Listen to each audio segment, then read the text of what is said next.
Ashama obboleewwan koo akkam jirtu nagaa jirtu nagaan keessan bakka jirtan maratti isiniif baay'atuun isinii jedha. Har'aa wanni qabadhee dhufee yaada xinnoo waan na keessa dhufe tokkoon isiniif wajjin ilaallee deetiin dhufee hamma dhuma viidiyoo kootitti na wajjin turan dhaggeeffadhaan isin jedha obboleewwan. Innis maanni jechuun keessan hin oolu viidiyoo mucaan jaartiisaa rokutee gadhiise moo ana akkanii gadeemaadha. Kanaafan waati koo waan namatti tolle akkana ta'e beekeetiin waan kanarraa ilaaleetan wajjinumaan ilaalleetiin akka yaada mataa kootiitti ibsachuudha. Maaliif silaan dubbadhu namni baay'eetu irraa dubbatee jira waan ta'eef.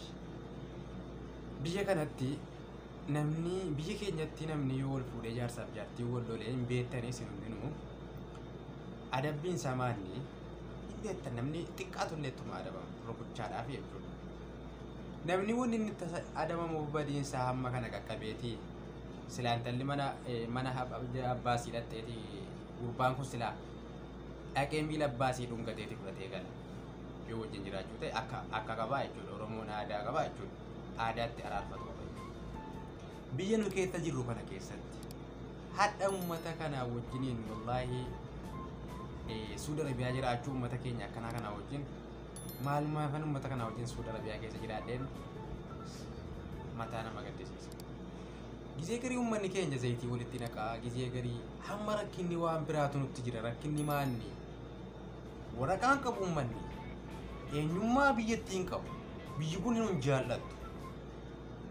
Nama gadi bu'ee bahee kubzii bitatee ol deebi'uudhaaf fiigichaan ofirra laalaa deebi'utu hadha jaartii ofii mana keessatti qaamasii uffata seerraa baasee qaamasii qullaa ija ummataa fuuldureetti gadi baasee gadhiisa. Dubartiin maal isiin nuyi? Inni tasawwartee gadhiifne sun maanni eessaa dhufte ati? Inni ati sawwartee gadhiifte sun meelaali eessaa dhufte? Bakka kam keessaa baate? Maal sii taati si bakki sun?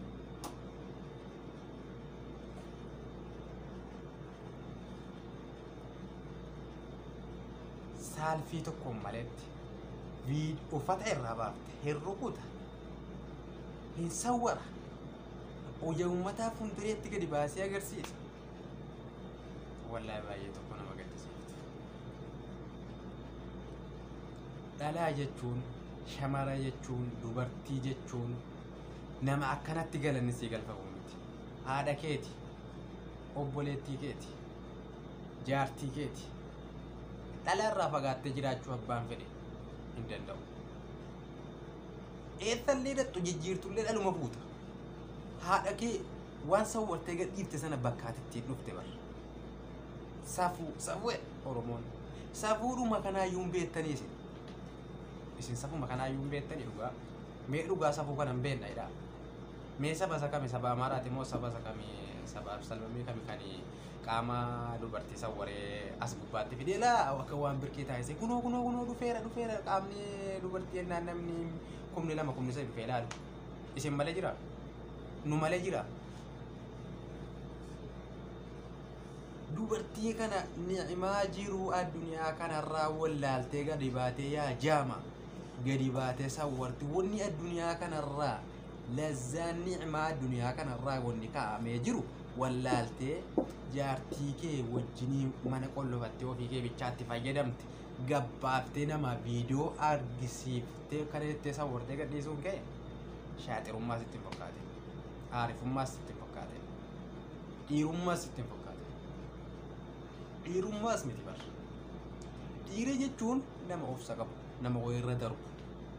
Dhiirri obsaa waa mo'atti malee biyya ormaa keessatti jiruu dabarfachuu yoo barbaadde obsi kan fuuchuu deemtus yoo obsa qabaattee obsa qabaachuu kee an obsaan qabaa jettee waan dura waa itti obsitee dabarsite wayii yoo yaadattee dhiirummaa akkasii qabaatte kottuu dubartii.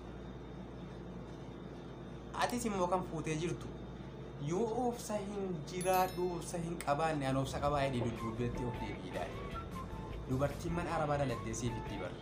Jaartii kana gaafa fuute mana dalagaa namummaan biyya kana keessatti fuudhee jaartii isaa dalagaan ergin jira yoo jedhe miinatti himu. Namni tokko namni jaartii isaa mana kaaya nyaachisu hin jiru. Isiin mana dalagaa dhattee biddi.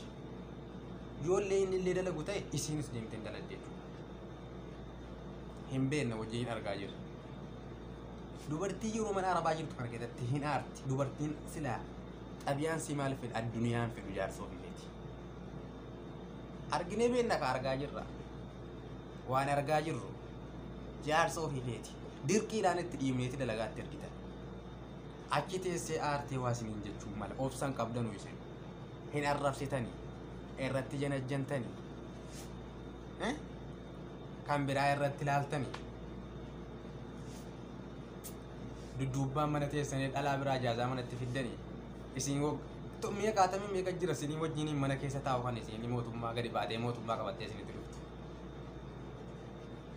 Mi'a qaatamii meeqa jirtan kan viidiyoo kan baaftanii agarsiisan kan viidiyoo kee jaartii keessan sawwartanii jawaala keessan haappii keessa dhuffattanii jirtan.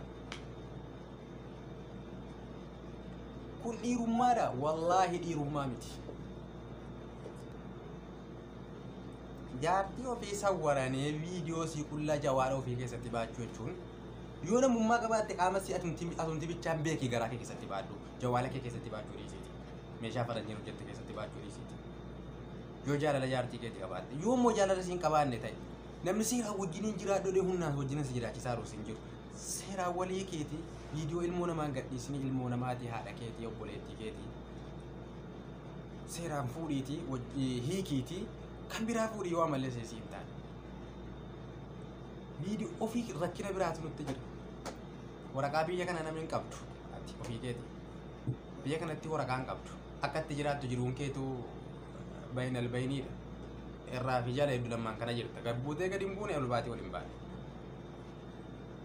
Baabi jiruu biyya kanaa nutti addeessitan. Silaa jiruun biyya kanaa mootummaan nutti addeessitee jirti. Uummata keenyaaf samaneedhaa jiru yaaduun mataan nu dhukkubaa jira. Ilmoo daa'ima mana hidhaatti dhumaattu mataan nu dhukkubaa jira. Ati fiddee jaartii kee wajjiniin jiraatte bar wallaahi nuti yeroo quufne bar wanni na dhibban quufa keenya kana na dhibaa. Quufa keenya kana kan nuti dudduubbaa waan qabne waan amma argannetti quufnu bara. Wanni nu waan amma argannetti quufnu maaninni akkam yaaddeeti fuute gaafa fuutu wal beekna. Akkam yaaddee fuute. Erga fuutee yoo itti fayyadamtee kaatee akkamitti quuftee akkanattis viidiyoo si sawwartee barna ajaa'iba.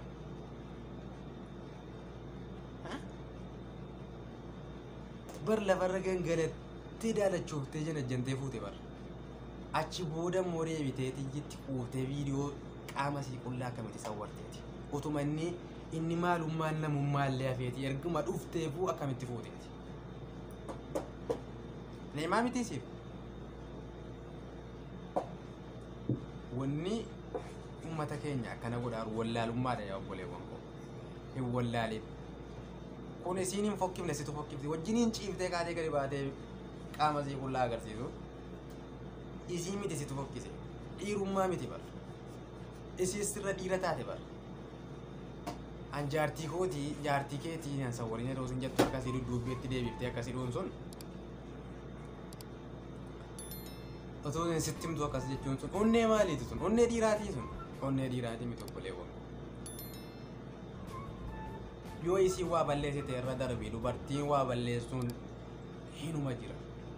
Qoca'uunis immoo numa jira. Itti himuunis numa jira. Rukutuunis numa jira. Akkatti rukutantu jira bara. Dura akkatti rukutanu bare akkatti bulchanu baranee kaanee fuudhuu nama barbaachisa biyya kana keessatti. Dubartiin akkamii dura qoratanii amalasi. Fuudhuu nama barbaachisa. Fuudhee hiike, fuudhee jalaa badee, ilmootti dhiisee badee, waa meeqa wanni isin waliin godhin hin jiru. Waa meeqa dhagaas jira. Dubartiin obsa cimaa barbaachisa. Isumaayyuu immoo dubartiin biyya kana keessatti jiru ofii cunqursiti si wajjiniin cunqursaa deemte obboleewwan. Hin argaattan hin beektan warri jaartii qabda. Dubartiin si wajjiniin laffaate. Gizee gadi wallahi wadanuu nama haasofsiiftan. Kan hin baaseen gadhiisuntu jira viidiyoo. Kan jawaala ofii keessa kaayattee taa'u hin jiru. Yoo siin baddettiin sodaachisa kan. Viidiyoo keen gadhiisee dhaqa. Kun dhiirummaa miti bara. Namummaas miti. Dubartii waan isiin taate ilaalaa. Uummanni keenya kan biyya biraa keessa jiru, kutaa garaagaraa keessa jiru, uummanni Oromoon baay'eedha kan biyya hambaa jiranu. Carraa suudii argannee baay'inaan asitti argamne. Akkuma baay'inaan badaan nama, ajaan nama, gadheen nama hamtuun namaa, duuriyyeen, kashalabbeen, kan hin dalanne, kan birrii dhalaa nyaachuu bichaadhaaf ta'u biyya kana jiru, gaariin namaas biyya kana jira. Akkasitti nuu beeka. Gaariin namaas akkuma sanatti biyya kana jira. Baay'inaan waan argamneef duuriyyeenis keessatti argame, hattuunis keessatti argame, kashalabbeen ka akkanaa kunis keessatti argame jedhe malee namni gaariin namaas, namni namummaa nama jechuun nama ta'uu of beeku baay'ee jira. Isinittis hin fakkaatin uummanni kutaa garagaraa keessa jiru maal jedhaa dhiira biyya Suudi Arabiyaa, shamarran Suudi Arabiyaa. Maaliif dhugaa hidhe hin argaa, gizee garii zayitii argaa, gizee garii immoo isiidhaa birrii nyaatamtee boochuu argaa, gizee garii isaa harkaa badee argaa, gizee garii isii qaama ishee kanatti agarsiisu argaa. Wanni kana jaalaa ammeenyaa akka maaltu jirama? Maaltu jira wanni kana jaalaa ammeenyaa? Kanaafuu viidiyoon isin irratti dheerataa. Ani Ibrahim Shariifi warri chaanaala kiyya faana taatan subscribe godhaa. Warri immoo maatii taatan jirtan like share naa godhaa. Nagaataa fayyaa naa ta'a. Amma viidiyoo biraatti walitti deebinutti nagaatti.